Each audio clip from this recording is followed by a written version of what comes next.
Hi class, I'm doing my project on Guy Rose.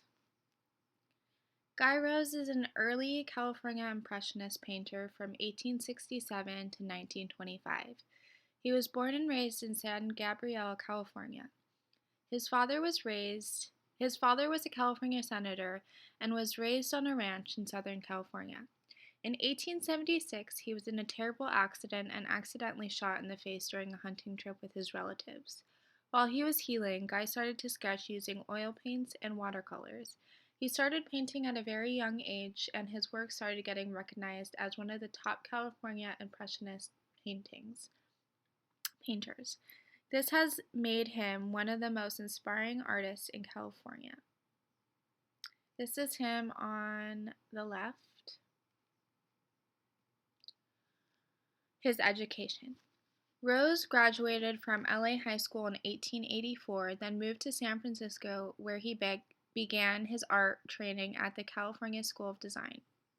So that's on the top right. After finishing at California School of Design, he enrolled at the Académie Julian in Paris. He was one of the top art students and one with a scholarship. He incorporated European traits into his work, and that's on the bottom right. That's just a painting of an example of one of the workshops there. So his style. He had a very distinctive style and used oil paints for a while. After he returned to the States, he was affected by the side effects of using oil paint and suffered from lead poisoning. Oil paint back then were based on lead white, which affected him. During the time he took a break, he started teaching drawing at a portraiture at Pratt Institute in New York in the 1890s. He illustrated for Harper's, Scribner's, and Century. He was able to get back into painting in 1899 when his health restored.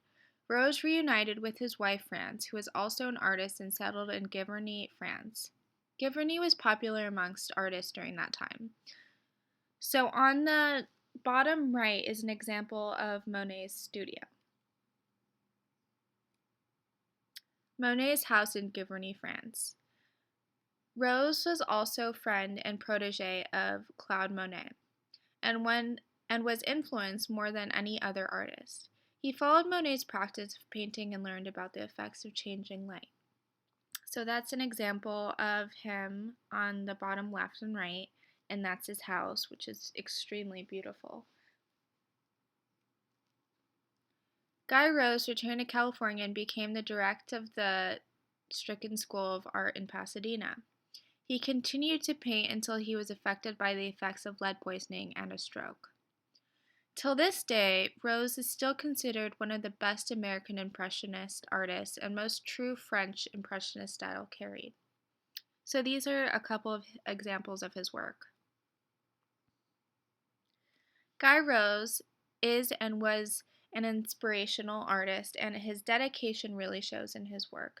You can see his styles in many of his landscape paintings, and he stays very consistent. This is one of my favorite pieces of his. I feel at peace when I look at it, and this really captures Point Lobos so well. California art helps define the culture of California. Since the artists are inspired by elements of California life, they are able to create a strong vision. That vision comes together in their art, which people look to for inspiration and motivation. So this is an example of a California artist.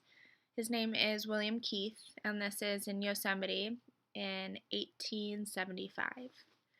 The giant redwoods, rugged Sierra Nevada, and Yosemite Valley became iconic when many artists were attracted to these beautiful landscapes.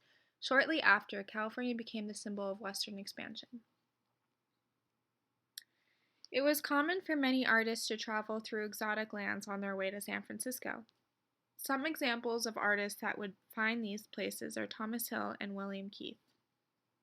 So this is an example of Thomas Hill in Yosemite. So beautiful.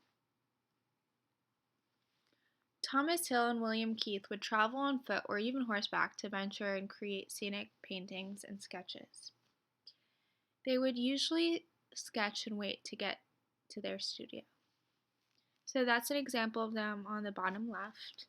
And that's William Keith on the top right and Thomas Hale on the bottom right. The California style of watercolor painting has been popular for a while and has a bold look. It became huge by the 20th century with a ton of pop colors. Here are some examples.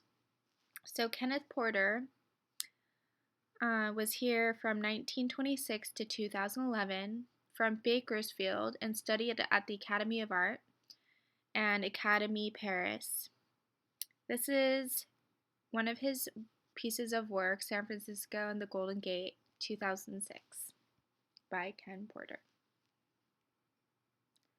And this is another example, Grant and Washington, San Francisco, 1984, by Ken Porter. Beautiful pop of colors in Chinatown. Overall, it was very fun getting to research and learn about Guy Rose, who is such an inspirational artist. California art has such a deep and rich history and keep wanting to learn more. I really learned that California became the symbol of Western expansion and gave people hope. This carried on today to the California Dream. This is my bibliography. All right, thank you. Hope you enjoy.